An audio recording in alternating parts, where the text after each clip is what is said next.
Nicolas, ano ba talaga nangyari?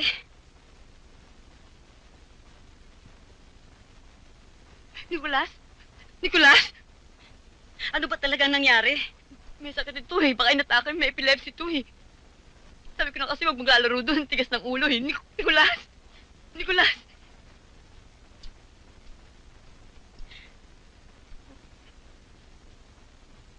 Nicolas!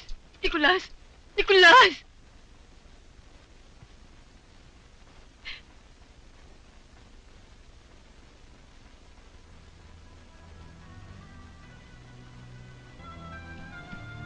Sa bahay ng isang kababayan ditong TH10.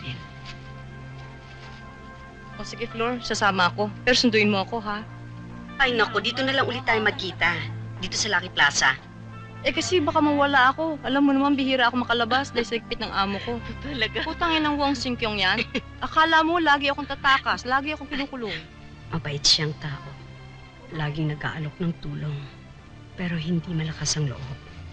Dahil bihirang lumabas, madalas may sobrang pera si Delia. Kaya umuutang ako sa kanya. Mga 3,000. Ipinadadala ko sa pamilya ko sa Pilipinas. Yon ang isa sa mga kaligayahan ko dito. Ang makapagpadala ako ng pera sa pamilya ko at saka paglalaroan ko sa isip ko kung gaano sila katuwa pagtanggap ng pera.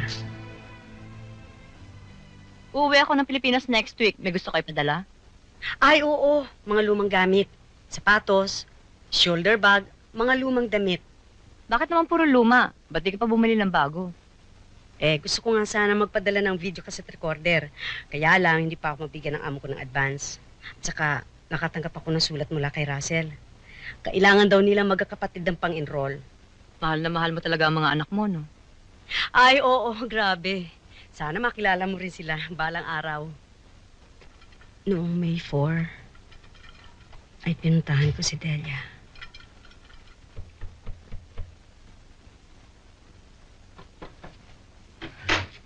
Yes? Hi. Your yaya is inside? Yes. Ay, Flor, tama-tama ang dating mo.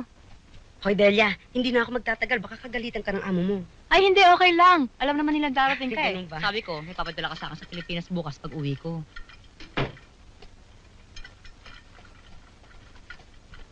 Lagay mo na lang yan dyan. Upo muna tayo.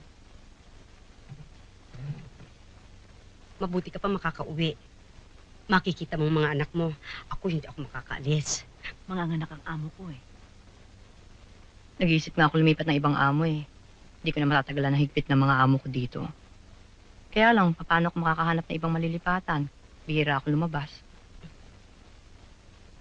Oh, yan ba ipapadala mo? Eh, wala akong mapapadalang pera eh. Hindi pa ako mabigyan ng advance ng amo ko. Kaya ito na lang mga lumang gamit.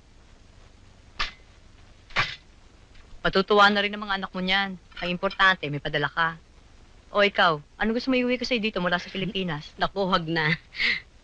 Sandali, may papakita ko sa'yo.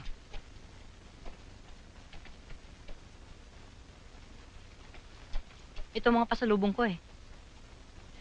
Matagal ko rin pinag-ipunan yan. Bakit hindi ka pa nag-iimpake? Mamaya na lang, madali lang naman yun eh. Ano yun?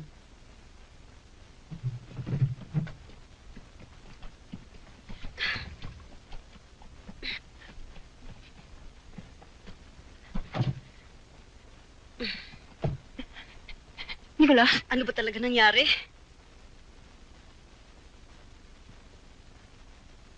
Nicolas? Nicolas? Ano ba talagang nangyari? May sakit ito eh. Baka inatake, may epilepsy ito eh. Sabi ko na kasi wag maglalaro doon. Tigas ng ulo eh. Nicolas! Nicolas!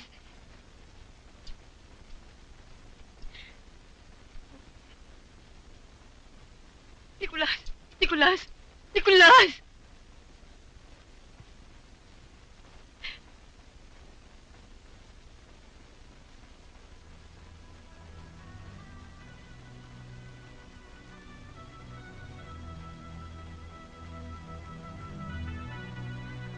Anong gagawin natin? Tumawag tayo ng doktor. Dali! Dali!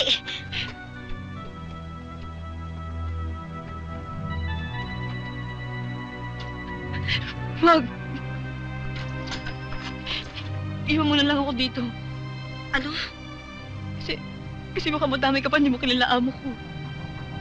Kapag nakita ka nila dito, mas lalo lang ako makakagalitan. Isipin nila, kaya ako napabayaan si Nicolas dahil sa'yo.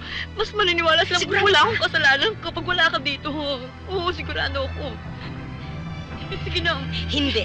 Sige na, umalis Dito ka lang na. ako. Hindi kita iiwan dito. Nadamay ka Dito lang. lang Sige na, ako. umalis ka na. Dito lang ako. Hindi kita iiwan dito. Hindi mo kilala amo ko. Sige na, tatawagan ko ng amo ko. Sigurado ka, ha? Nadamay ka lang eh.